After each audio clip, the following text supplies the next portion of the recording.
First thing we need to do is we're going to alter the color of the Friendly Plastic, and we're going to do that just by randomly painting on the fingernail polish. And I'm pretty generous with this, and I do go over and mix my colors together. You don't have to be a Picasso, just kind of slap it on there until it's completely covered and it looks something like this. Once you have your color completely on, come in with your heat tool and give it a good dose of heat. Alright, it should be good and melted, and you almost want this a little too soft for this particular technique.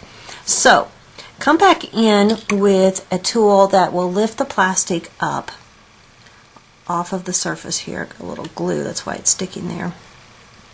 You may have to let this cool just a little bit, but what you want to do is you want to crackle the surface of the plastic. So, and this doesn't matter if you're lifting it up and it's stretching out a little bit, that's what we want it to do.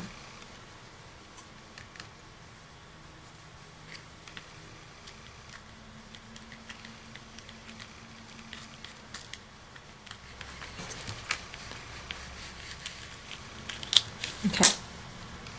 Now that we have it up, let me get my fingers in a little bit of water. Water will help provide a resist to this. Now you're gently going to just pull and crackle the top surface, just like you see me do here. If you were to do this with alcohol inks, the ink would spread out. Actually, you haven't protected the surface of the foil itself, and it would actually have too much black go through, and it would really dull the surface. So this fingernail polish really keeps the front nice and bright. Now it's time for us to apply the gold foil, and to do this you're going to heat this again, and you'll put your layer of gold foil right over the top and press down. And allow that to cool. Okay, are you ready for this? It's time now to reveal. So we're going to pull the plastic off, and I'm going to zoom the camera in so that you can see that those areas are nice and bright with gold foil. Now, for this technique, it's okay that some of these areas right here and right here are still black. If you want, you can go back in and redo that same step, heating, applying the gold foil to cover those up. But personally, I like a little bit of variation, some of the black, some of the gold, and some of the color. I've heated this again, just barely this time. So last time we heated until it was pretty soft because we really wanted to stretch that plastic. Now all I want to do is I want to manipulate the plastic. So what I'm going to do is I'm actually going to cut off a section here. You can work with as big of a section as you would like. Actually, I'm going to do this section here because I want a little bit of variety with the gold, the oranges, and the pinks and fuchsias. And you're just going to start bunching that and ruffling that together until you get it into a pleasing pattern that you like. I've done the same for my backing piece, which was that teal blue looking piece that you saw earlier, except I've also applied foil to the back, so that kind of finishes out the back. And yes, it's a little dull because I've stretched it out. And I've heated this up, so I'm going to go ahead and I'm going to manipulate this kind of into, I don't know, somewhat of a leaf shape maybe. Kind of looks like a heart. You can also use you can use a toothpick, or you can use your tools to pick up certain areas to make it look a little rufflier.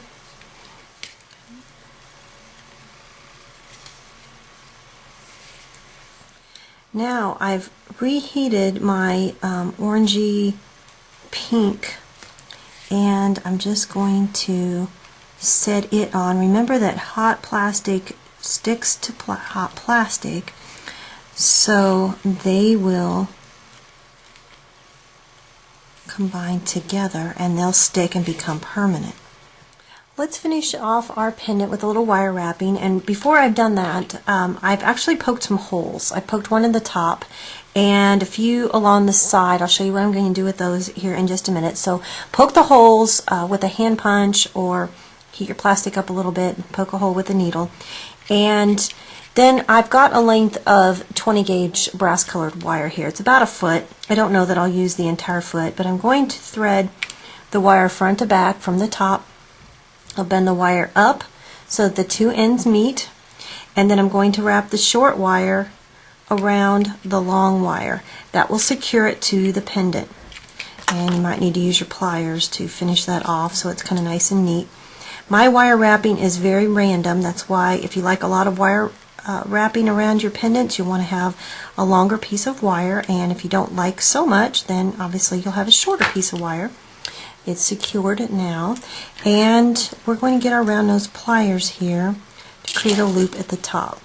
Now I would suggest that you make your loop a little bigger. That way you have a lot of stringing options, and because this is a pendant, then it's kind of interchangeable. And so if you have just a general necklace or some cording, you can string this on and make your pendants interchangeable. So I've got that wrapped around now, and there we go. The loop is secure. Now we're ready to just randomly wrap our wire and kind of give it a little decorative touch. So I'm going to come to the back here. I've got a little loop right there, and then I've got these 3 holes that I mentioned earlier. What I'm going to do is I'm just going to make those into a decorative little lace embellishment. So I'm just going to thread them with an overhand stitch, just like you were sewing, except you're using wire. This kind of makes it fun.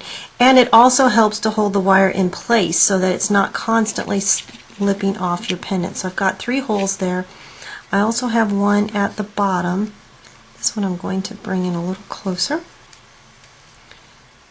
The one at the bottom I did because I want to make a little dangle. I want to make like a little eye pin there, so I'll create another little loop and wrap my wire around there to secure.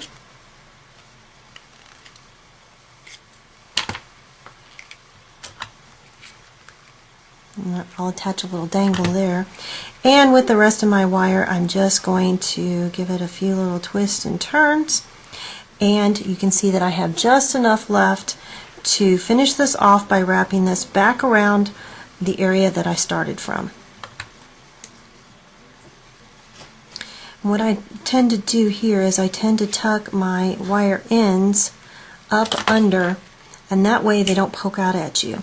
If you have any wire that is exposed and it's a little sharp, just go over it with a little bit of sandpaper, and that'll take care of it.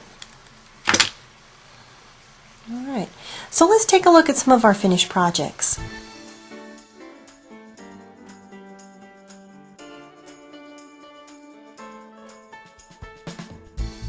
You can get more project ideas and inspiration on the web at FriendlyPlastic.blogspot.com. Also visit our sponsor at Amico.com.